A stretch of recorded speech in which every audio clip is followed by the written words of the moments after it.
So let's do it. So do you want to start this time? No, it needs to be you. Yeah? Of course. All right, we're going to do a little walkthrough. Who's good at... A walkthrough how to do always that? in the same position. Like with a walkthrough, just standing. Hi. We're going to give a short introduction to the exhibition. Hi. And I want to thank you all for coming. Welcome everyone to the WADES. And also a special thanks to a range of people who are here who have supported us along the way. Pedro and Miguel Nabino are both here, longtime friends and supporters of JOTTA. And then Pedro and Duarte from the Portuguese consulate are also here. Great support also for this exhibition. And then then ultimately, the main reason we're all here, I just want to point out JOTTA, who is, and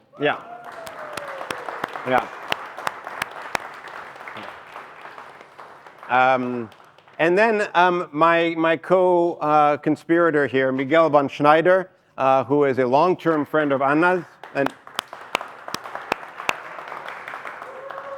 And I would say the world expert on her work, and a very brilliant curator who we've known each other for a long time.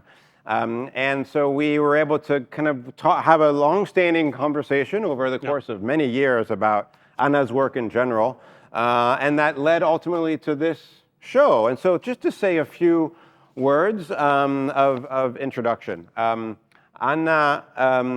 has been working for a long time and has made a lot of different work over the course of many decades. I'm very proud from the perspective of the WADES to be the first ones to show her work here in the US. Anna has had a illustrious career in Europe. She's had a career retrospective at the Serralves Museum in Porto, which is the main museum in Portugal.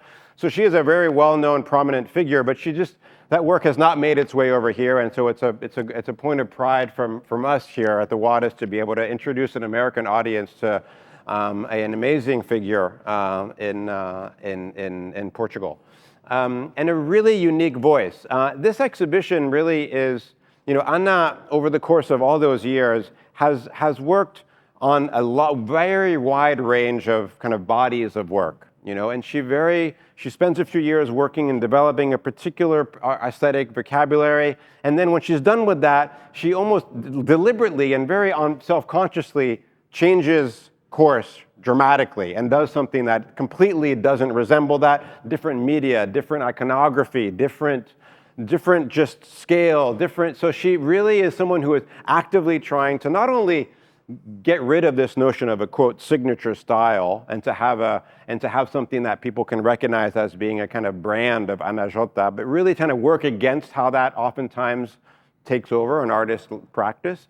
But also just this constant trying to second guess, contradict herself, and kind of add complexity to what she makes. And so when it comes to making an exhibition of that work, it's not easy, because either you need a building the size of SF MoMA, and Rudolf is here, and he can then take up the baton and give the whole building to Anna to do a show that you would need to do to be able to show the massive heterogeneity of what it is that she makes. In our scale, we wanted to, Miguel and I started talking about how is it that we can find some framework, some kind of narrative, some thread throughout such diversity, such diverse approaches that can make sense as an exhibition, that can share a particular perspective on the work, that can share an aspect of the work, that can share a way of thinking and a way of working, we can use as a way to kind of bring together not everything that she's done, but a particular aspect of what her work is. Maybe I'll pass it on now to Miguel to say more about that. Well, I have not much to say, but taking from what you've said, when Anna did this retrospective exhibition at the Serralves Museum, this was in 2005, she was pretty much in charge of the display, of making the decisions regarding the display. And so she was putting this group of works in one room and that other group of works in another room. And so she was somehow reconstituting the families.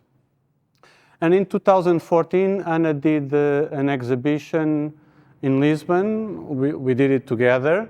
And my proposal to Anna was to get rid of the families, of the groups, of the series, and just see what happens when you put disparate works in conversation. The metaphor I used was to put her individual works, the ones we selected, in the mixer.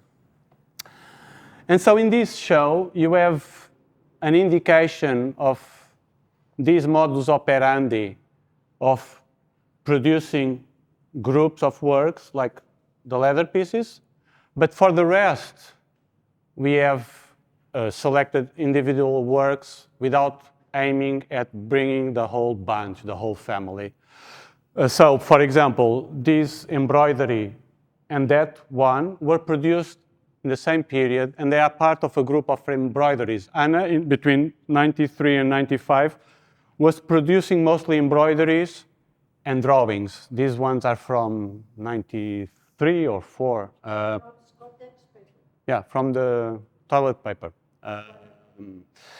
But in this exhibition, you find different examples. For example, this is from 2008, and it's one of a group of 16 paintings on screen, each one very particular or specific, very different from the others in terms of the imagery, so let's say it like that. But you have works that Anna calls only child, the only child. So that self-portrait over there, Esperança, it's an only child. This wonderful green wooden piece is the only child. The embroidery at the entrance, stage door, the title, is the only child. So basically, we had no rules in terms of chronology, and like we just, I mean, was pretty much like being in the playground. I mean, this covers pretty much the whole trajectory of Anna. That zigzag wooden piece is from 1980. The most recent piece would be the Leporello from 2021.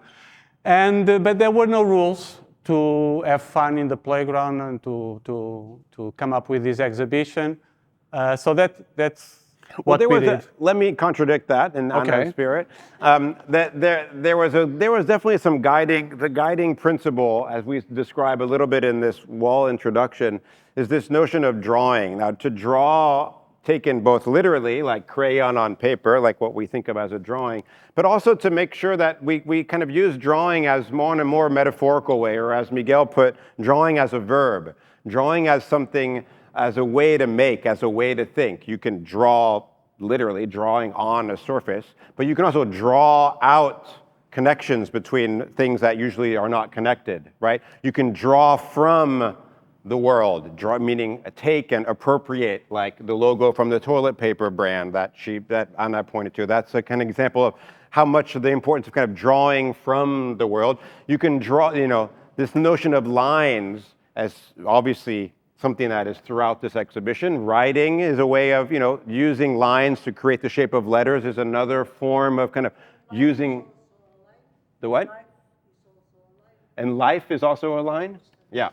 And life is also a line. And so I think that became some kind of a framework that we could use to help make selections that then allowed us to say, okay, yes, there is crayon on paper, but there's marker on screen, there's thread, the stitches in leather, there is, thread on cloth, there is knife on wood, scratching these various, there is cables, there's found materials put in this kind of, not only in the form of letters, but in the form of some kind of composition on that wall. And then, of course, there's actual live drawing site-specifically directly on the wall. And so that allowed us to be specific in the sense of the idea of drawing, but also for that one word or that one motif, I hope to have a huge range and diversity in this exhibition, so it's not just a series of marks on paper, but that it all is related and connected, but somehow gets at this kind of way in which Anna can take something so basic and just make sure it's as complicated as possible and make sure it's constantly taken away from itself. The Anna's process is very much based in everyday life. It's very much, she places her faith in the fact that she will, as she goes through the business of life, whether it's waking up, making breakfast, going for a walk, going shopping, all of those experiences and will lead to physical encounters with a cloth, a letter, an image, a logo, a shape, all of that is just something that you bump, the small mini encounters that make up all of our lives. And that is the raw material of this work. She doesn't, start off with, I have an idea. I'm going to make an artwork about XY topic, and I'm going to make an artwork that proves the point of XY idea. That's not her process. Her process is very much, I'm going to kind of live my life, and I'm going to extract and draw from the material realities and the material conditions of me as I live my life in the world, as no one else does. It's just the specificity of her existence, and allow that to provide the starting point and the raw materials to then take these fabrics that she finds or these images that she sees and observes and notices and recognizes that these things contain in them something more than what they are just on the logo of the toilet paper or the kitchen cloth that she was using to dry her dishes with, that there's something in what these objects are that might be able to when brought into the space of art, can tell another story, can do something else. Yeah. Yeah. Thank you. But yeah, we did indeed follow, and rightly so, a specific framework. So the exhibition doesn't follow any kind of randomness in the working process. But the exhibition is not trying to encompass or represent the whole scope of Anna's practice and work. It would be actually ridiculous or naive or stupid to do so or to try to do so. So we're not, this exhibition is not, this exhibition should be taken by what it is. And I would recommend not to make extrapolations from this exhibition regarding Anna's practice and work, because this is not a sample of the universe of Anna's work. Okay, so it doesn't have that. I mean, it's what it is. Anna's work is much more diverse, heterogeneous, and the field of possibilities she has explored throughout the years, throughout more than 40 years of an ongoing practice, are much wider than what you can see here. So I would just shut up by saying I hope you have the chance to encounter Anna's work in other circumstances, and that it won't be for you a déjà vu. All right. Yeah, I think that's a good enough of an introduction that gives a taste. There's a little. I encourage people to. Miguel and I had a little conversation where we tried to unpack a little bit about what's going on in this show that you can read. Anna very generously illustrated it with some new. Very well. The first time I had a conversation which makes sense for me. Thank you. That's very nice. That's very nice. Overwhelmed for all this. That's very nice to hear. This is the best you could ask from an artist, to find that this show is a source of. Thank you, Anna. Yeah.